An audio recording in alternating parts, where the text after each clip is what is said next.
கர்த்தருக்கு ஸ்தோத்திரம். கர்த்தராகிய இயேசு கிறிஸ்துவின் இன்ப நாமத்தில் இனிய வாழ்த்துக்கள். இன்றைய தியானத்திற்காக ஜெபித்த பொழுது தேவன் தந்த வசனம் லூக்கா எழுதின சுவிசேஷம் 2ஆம் அதிகாரம் 11ஆம் வசனம். இன்று கர்த்தராகிய கிறிஸ்து என்னும் இரட்சகர் உங்களுக்கு தாவீதின் ஊரிலே பிறந்திருக்கிறார். நம்முடைய கர்த்தராகிய இயேசு கிறிஸ்து தாவீதின் ஊரில் பிறந்தார்.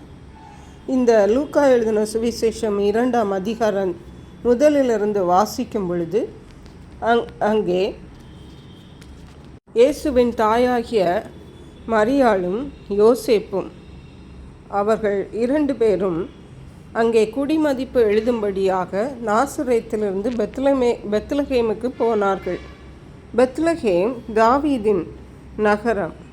ஆகவே இந்த யோசேப்பும் தாவீதும் வம்சமாக இருந்தபடியினால் அவர்கள் பெத்லகேமுக்கு போனார்கள். அங்கே போகும்போது பெத்லகேமிலே மரியாளுக்கு பிரசவ காலம் நேரிட்டது. அப்பொழுது தன் முதற் பேரான குமாரனை பெற்று சத்திரத்திலே அவர்களுக்கு இடமில்லாதிருந்தபடியினால் பிள்ளையை துணிகளில் சுற்றி முன்னணையிலே கிடத்தினாள். பாருங்கள், இயேசு பிறந்தது மிக மிக ஏழ்மையான ஒரு கோலத்தில் பிறந்தார்.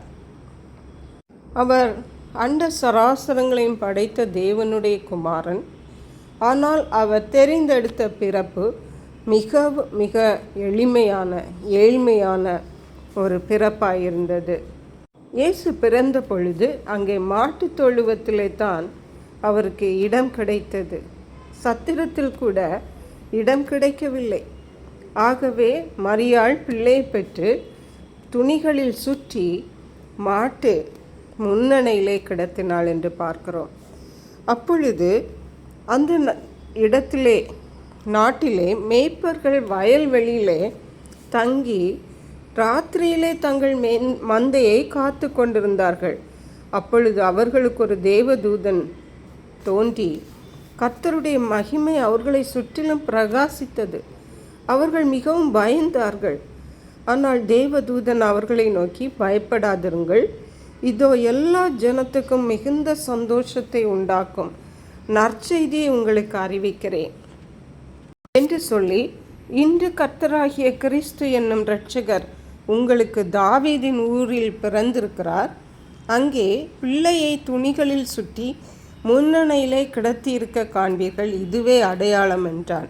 தேவதூதன் மட்டுமல்ல, அந்த க்ஷணமே பரமசேனையின் திரள் அந்த தூதனுடனே தோன்றி, உன்னதத்தில் இருக்கிற தேவனுக்கு மகிமையும் பூமியிலே சமாதானமும் மனுஷர் மேல் பிரியமும் உண்டாவதாக என்று சொல்லி தேவனை துதித்தார்கள்.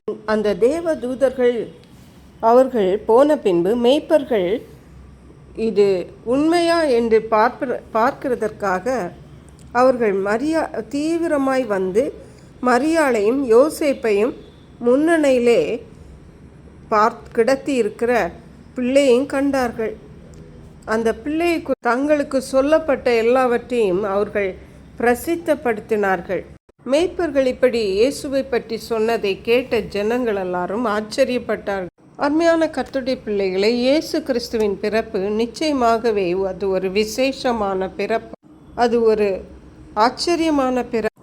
அவர் ஏழ்மையான கோலத்திலே அவர் பிறந்தார். ஏழை கோலமாய் அவர் தன்னை வெளிக்காட்டினார். அவர் ஏழைகளின் தேவனாயிருக்கிறார்.